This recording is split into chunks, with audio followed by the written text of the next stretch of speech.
Have you ever heard of the caller? No, not that caller from customer service that keeps calling about your car warranty, but an actual ghastly spectre that haunts the banks of the Nile River in Upper Egypt. This rural legend goes by many names, but the most common one is El Naddaha, which translates to the caller, and she certainly is a caller, though her specialty is in calling unsuspecting men to their deaths. The story of Edna and other similar female spirits are usually passed down through oral tradition.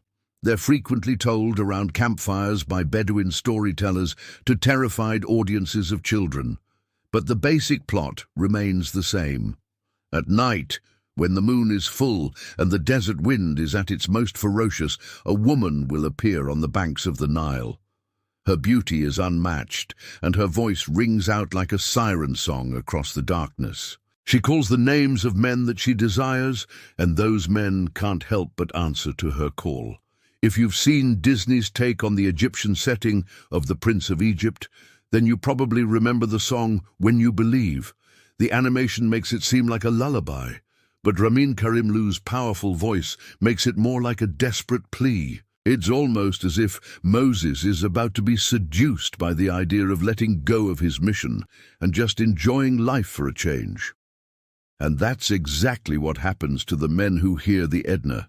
They either vanish forever or are found drowned in the river, the only evidence of their existence being the footprints in the sand. Now, I think it's pretty obvious where Disney got their inspiration for this. Legend has it that the original El Naddaha was a human woman who lived in Upper Egypt 4,000 years ago.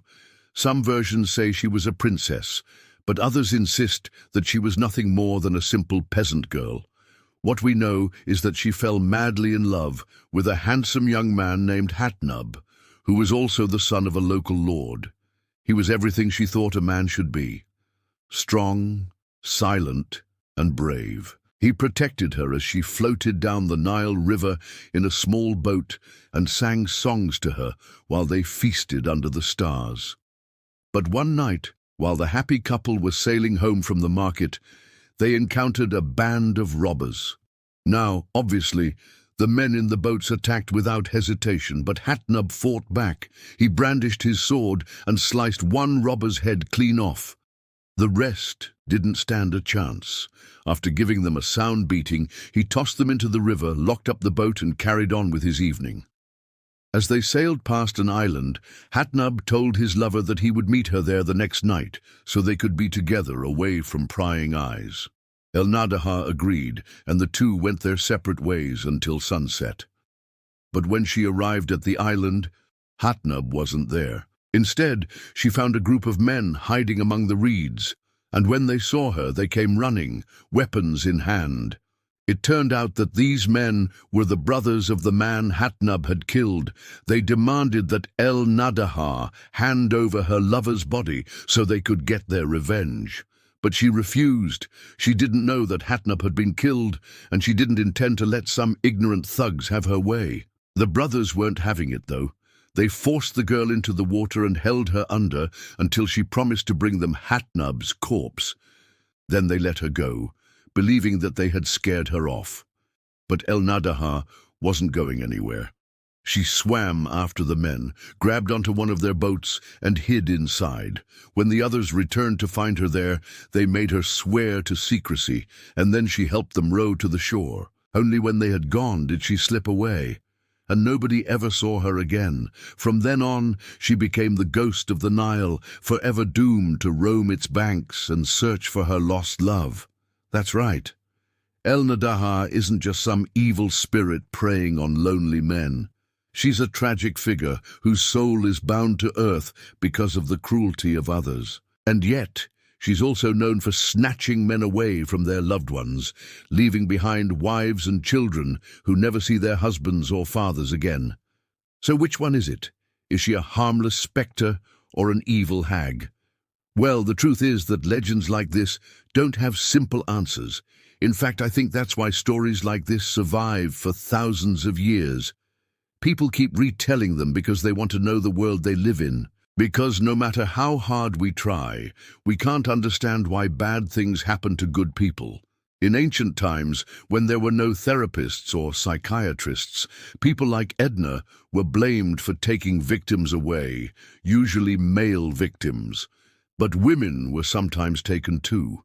In fact, one variation of the story claims that the goddess Hathor took the form of a woman named Edna to abduct the pharaoh's son. See, the boy had grown disobedient and had even defiled his father's wife. So Horus came to punish him, but he couldn't do it himself because he was busy being a baby at the time. So instead, he sent his mother to do the dirty work. Either way, the stories always end with the chosen male vanishing from the face of the earth. The main difference between them is whether the male was taken willingly or not. Most of the time, the answer is no. And that's where the truly chilling detail comes in. Survivors of the incident claim that the Adana's voice is incredibly hypnotic and irresistible. In fact, it lures the men to her like moths to a flame. When the men run to answer her call, the Naddaha appears at the edge of the river and beckons them closer. But as soon as they step into the water, she disappears. Some say she pulls them under and drowns them, but others claim that she simply leads them through secret paths in the riverbanks until they reach her island.